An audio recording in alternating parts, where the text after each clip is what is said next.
In this literary device video, I'll be discussing oxymorons. Now, oxymorons are something you should have come across before high school, so this is just a revision video. So here are some awfully good examples of oxymorons. We have jumbo shrimp, original copy, old news, even odds, and love-hate relationship. Now, what do you notice about all of these? I hope that you said that they have opposite words in them. For instance, jumbo and shrimp are two opposites. Original, something unique, and copy, something there are lots of, are opposites. Love and hate, opposites. Even, 2, 4, 6, 8, and odds, 1, 3, 5, 7, opposites. Old and new opposites. However, when you put these opposite words together, they create a new idea. For instance, even odds. Separately, as I said, even 2, 4, 6, 8, odds 1, 3, 5, 7, but together it's a gambling term, meaning that there's equal chance of success for the bet, basically. Love-hate relationship, something you've probably heard before, a relationship where people swing from like loving each other and hating each other the next minute. Jumbo shrimp is just a really big shrimp. And original copy, where you have lots of something, it's the first one. So together, these two opposite words create a new idea.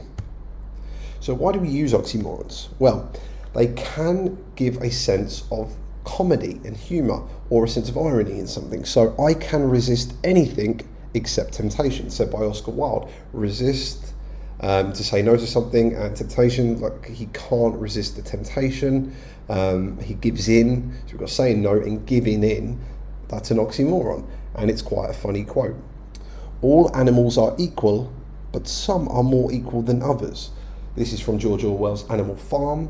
Obviously, you can't have something more equal. That is an oxymoron. It's impossible. And it provides a sense of comedy and humour to something. We have this example. I find no peace and all my war is done.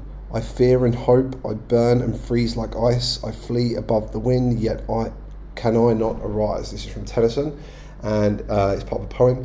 And this really gives a sense of dramatic effect. We've got no peace and all my war is done. I burn and freeze like ice. I fear and hope. The combination of words here really stand out, pull my attention in, and create this sort of dramatic effect. And finally, good night, parting is such sweet sorrow. This is from Shakespeare's Romeo and Juliet. Sweet sorrow is something you've probably heard before. It's quite a complex thing to have a sweet sorrow, for something to be really good and make you feel really positive, but also make you feel really sad at the same time. Perhaps spending the last day with a friend before you leave for a long period of time, which is actually what's happening in Romeo and Juliet. The other example is from John Legend's All of Me, All of You, I can't remember what it's called. And he says, you know, all your perfect imperfections, you're my end and my beginning, even when I lose, I'm winning. Now, this is really trying to explain the complex emotional love he feels for his wife, Chrissy Teigen, right? It's, you know, loving someone for their imperfections, the things that, you know, aren't necessarily perfect, but to you, they're perfect. It's such a complex thing, so we might use an oxymoron for that. Now let's look at an extremely famous example. This is from Romeo and Juliet, Act 1, Scene 1. Just to give you a bit of context, at the beginning of the scene, there are these two families, right? Romeo is a Montague, Juliet is a Capulet. And in Act 1, Scene 1, they have this fight. The two families have this big fight. Romeo isn't involved, but his cousin is. So his cousin's having this fight with the other family, the Capulets, and afterwards he goes to find Romeo, because Romeo is sad and crying in a forest somewhere. Romeo's all annoyed at him because he's been in a fight, right?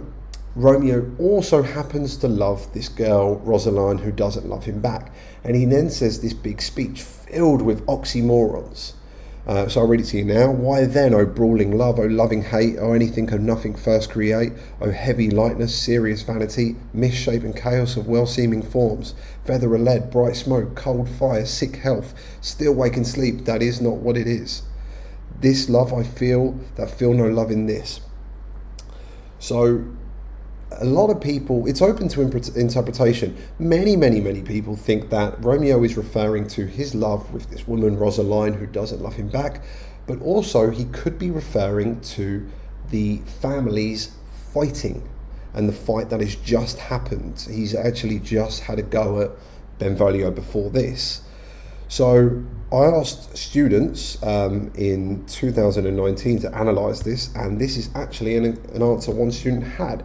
They looked at this and they saw it as being about the families loving themselves so much and having so much pride that it led to hating the other family. So the student wrote, one interpretation of the purpose of Romeo's oxymorons is that pride and loving oneself too much can lead to hatred of others. In Act 1, Scene 1, after being involved with a fight with the rival Capulets, Romeo's cousin Benvolio finds Romeo to console him. Romeo questions the brawling love as the family's love-hate, with fights starting of nothing first create. He even refers to the brawls as misshapen chaos of well-seeming forms caused by their serious vanity. And the student wrote, the oxymorons brawling love and loving hate could directly refer to the idea that the families are fighting due to their extreme pride and are passionate about the feud between them. These fights are often started from nothing, as is the case in Act 1, Scene 1. Moreover, the misshapen chaos of well-seeming form could refer directly to the family's high status yet common street fighting. So in level 1, they've explained the oxymorons and the possible interpretations, what they could mean and the effect that they have. Level 2, what does that reveal about the whole? So this is important as it helps to establish the loving and hateful tones which are mixed throughout the play. Obviously the love between Romeo and Juliet and the hate between the two families. Also it establishes Romeo as a character who objects to the feud. And finally in level 3, what does this say about the whole, outside of the text, or the themes, for instance? So this develops the themes of family and pride within the play, and sending a clear message that too much pride can lead to one's downfall. So there's a really good example of an analysis on oxymorons in a play. Thanks for watching, guys.